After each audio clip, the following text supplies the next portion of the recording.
So, Kelly, why then does the White House believe it's a good idea? What's the strategy behind making Canada feel small, like they're not necessary for the United States? It is trying to use the power of the president's personality, the force of control. He used the word friendship. I suspect the prime minister wasn't feeling that it was all that friendly.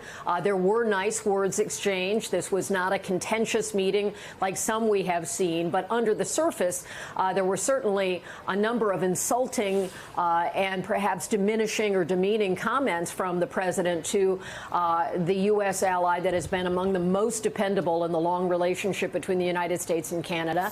And as Christine pointed out, there are products from Canada that the U.S. relies on. There's a quality to the lumber in Canada that is different than what is grown in the United States that is of value, and many other things. And so the tone the president brings is one of power and an attempt to control every circumstance.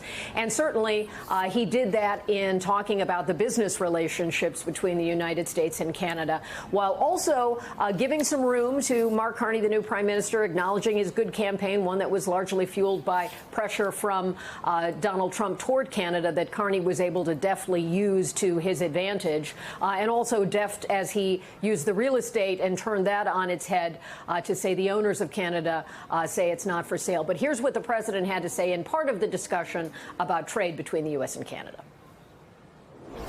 Well, we don't do much business with Canada from our standpoint. They do a lot of business with us. We're at like 4%. And usually those things don't last very long. You know, we have great things, great product. The kind of product we sell, nobody else can sell. Gives you a sense of the tone there. And, of course, behind-the-scenes meetings continue. And we'll hope to get further readout about how that all went. But certainly Prime Minister Carney came to try to reset the relationship, to work on the relationship. The president persisted in talking about the advantages of the 51st state. Sometimes seems to forget Canada's part of the Commonwealth of Great Britain. So the Buckingham Palace reference that Prime Minister Carney mentioned also seemed apt. So I think part of it from the Carney side appears to be trying to educate the president on aspects of the relationship that from the Canadian perspective are of greater value than he may be considering, while the president likes to use the Oval Office and the relationship to try to leverage wherever he can. And he's hoping to compel more concessions, although he would not say what specific concessions he'd like to see from Canada. You know, you mentioned the underlying hostility. You can pick your adjective: demeaning, diminishing, insulting. I want to play another version of that, and this is the Commerce Secretary Howard Lutnick talking about this meeting beforehand. I think it's really complex. I think this is really complex because they have been basically feeding off of us for decades upon decades upon decades, right? They have their socialist regime, and it's basically feeding off of America. I mean, the president calls that out all the time. Why do we make cars in Canada? Why do we do our films in Canada? Come on. Well, first of all, the X-Files looked a lot better when it was filmed in Vancouver, just from a viewer's perspective. I'm going to put that out there. But just to get back to the point here, feeding off of us, Canada's feeding off of us. It's just such degrading language, and I'm struggling to understand what the goal is, John, what the strategy is to make everybody feel like we think we're better than them and to beat them over the head. Why are we trying to turn friends into enemies? It's a negotiating strategy of Donald Trump, not one of the United States historically, and certainly not one that we've seen a lot of in diplomacy. Look, the thing to understand here is that Mark Carney knew what he was getting into. He is a master diplomat, a former UN special envoy, you know, Bank of Canada, Bank of England governor. I mean, this guy like breathes diplomacy, right?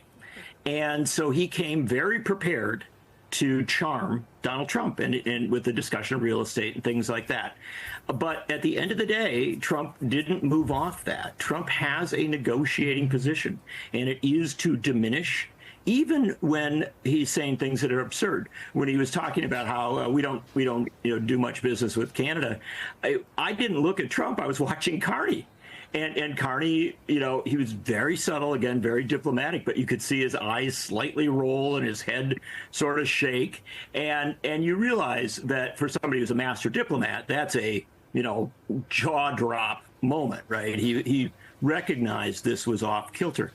I will tell you, though, that in this exchange, which had this bizarre, kind of beating down tenor to what Trump was saying about Canada, there was a real clash, and it will be lost on a lot of people who don't cover trade policy. But Trump said at one point that the U.S. Mexico-Canada agreement, the trade agreement, is working great. He's basically said, well, it's working pretty fine. That is not the view of U.S. trade unions, who have been furious with aspects of this agreement and actually think it's advantaged Canada.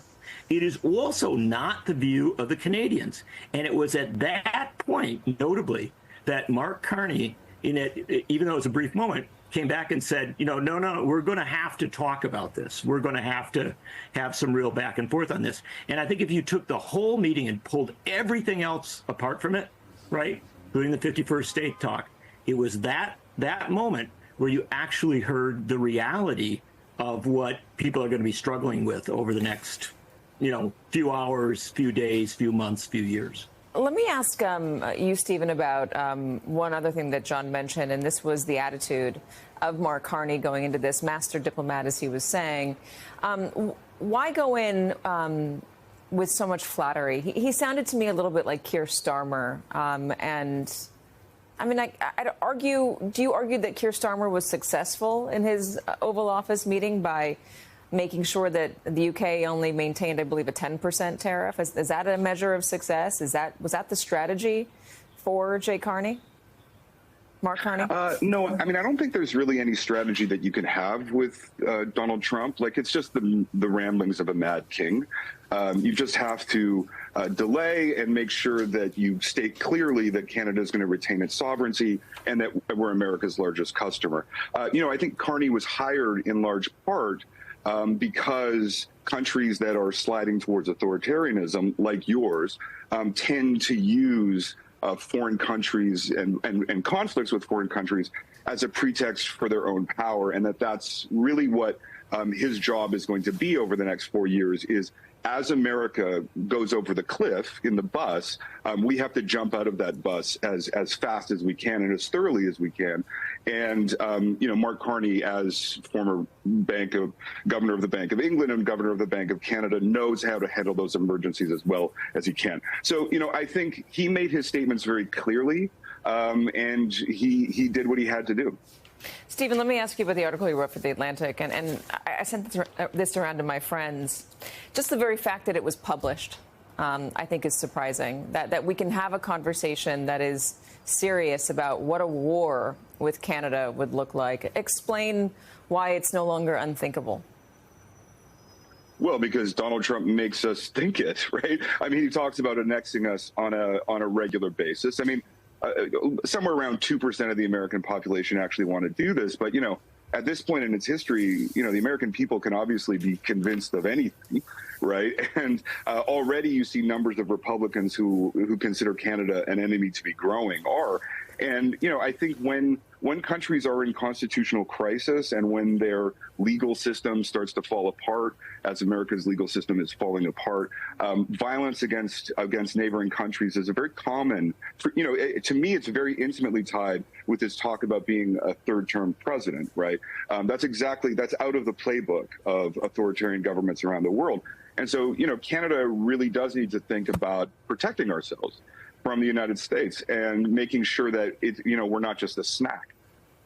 Let me play a soundbite from a gentleman in Vancouver who was asked about what it would look like to have violence with the United States. Here's how he believes it would go down. I don't think the rest of the world, NATO, isn't going to stand for that. Tanks are rolling in across Bellingham there. We've got Canada, supported by Britain, by France, Germany, Japan. And his support is falling. Stephen, does he have a point there that the globe would not rally to the defense of the United States? to the defense of the United States? Or not rally to the aggression of the United States, I should say. I think we can't say. I mean, we're in totally unprecedented territory. I will tell you that if 1/100th of the Canadian population took up arms against America, it would be 10 times the size of the Taliban at the outset of the Afghan war. We're obviously a huge country with, 25% of households here own guns. We're actually quite a well-armed population. And we're obviously much more educated and much more, much more advanced than other countries that the United States has gone to war with. So I think whether we would be defended by other nations is perhaps a separate matter. Whether what the nature of that conflict would look like, I think would, ultimately the conclusion that the peace comes to is that Canada would be destroyed and so would America. The two countries are so intimately bound up in their histories and in their, we all have friends across the border and we all have this deep, long historical relationship. It would certainly be a brutal and probably the most brutal war in the history of the United States.